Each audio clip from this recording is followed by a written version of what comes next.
2000 கோடி அல்ல 20,000 கோடியை கொட்டி கொடுத்தாலும் கத்தி கத்தி செத்தாலும் சாவனை ஒழிய தேசிய கட்சியோட திராவிட கட்சியோட என் தம்பிகளை என்னை நம்பி வாக்களித்த என் தமிழர்களை அடமான வைக்க மாட்டேன் என்று நிற்கிற தலைவன் எங்க அண்ணன் சீமான்.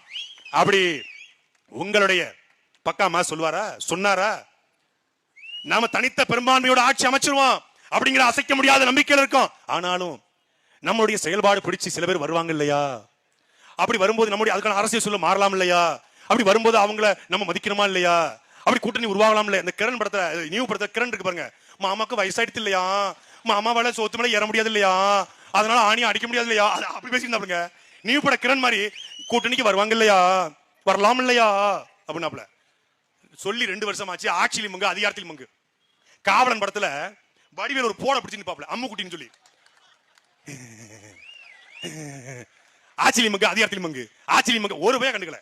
டிடிவி போயிட்டு இருக்காப்ல, ஓபிஎஸ் போயிட்டு இருக்காப்ல, அங்க காங்கிரஸ் போயிட்டு இருக்கு, எல்லாம் போயிட்டு இருக்கு. என்னங்க அம்முக்குட்டி போடு பிடிச்ச வடிவேலும் இந்த ஆட்சியிலும் மங்கு அதிகாரத்திலும் போட பிடிச்ச விஜயும் ஒண்ணுதான். இது ஒரு அரசியல் காமெடி பீஸ், பொலிட்டிக்கல் என்டர்டைனர், அவ்வளவுதான். இதுக்கு போய் ஓவர் பில்டப். விஜய் வந்தால் அப்படி ஆயிரும் இப்படி ஆயிரும். சரி, ஆட்சியிலும் பங்கு அதிகாரத்திலும் பங்கு என்று சொன்னீங்களே, ஏன் ஒருத்தன் கூட உங்களை நம்பி வரல? நாங்கள் தனிச்சு நிக்கிறோம், நீங்கள் தனிமைப்பட்டு நிக்கிறீங்க. தனிமைப்பட்டு ஒரு கட்சி சென்ற ஓபிஎஸ் எங்க ஐயா முன்னாள் முதலமைச்சர் தேனி மண்ணின் மைந்தன் அவர் வந்துருவாரு. ஓபிஎஸ் வந்துருவாரு, ஐயாட்ட பேசி வச்சுட்டாங்க. அவர் எப்படிப்பட்ட அவர் சாதாரணமான ஆளா? அவர் சாதாரணமான ஆளா?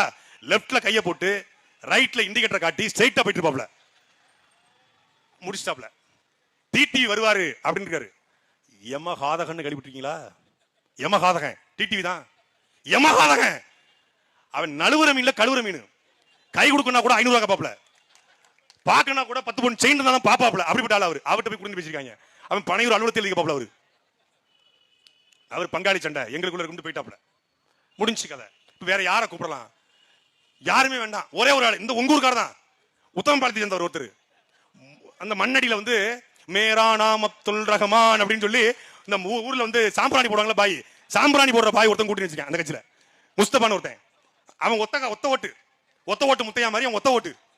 அவர் உன் நண்பன் யாருன்னு சொல், நீ யாருன்னு சொல்றேன்னு சொல்லுவாங்கல்ல, அது மாதிரி தாவேக்கா கூட கூட்டி வைக்கிற முஸ்தபா சொல்வார், தாவேக்கா இந்த நிலத்தில் எந்த அரசியலை பேச போகுதுன்னு. 30 விழுக்காடு நான் சொல்றேன், எழுதி வைத்துக் கொள்ளுங்கள். 4 விழுக்காட்டுக்கு மேல தேனியில தாவேக்கா தாண்ட சொல்றா பாப்பா. 4 விழுக்காட்டுக்கு மேல நானே கிடையாது. எவன்டா ஓட்டு போடுவான்? மான தமிழ ஒருத்தன் ஓட்டு போடுவானா?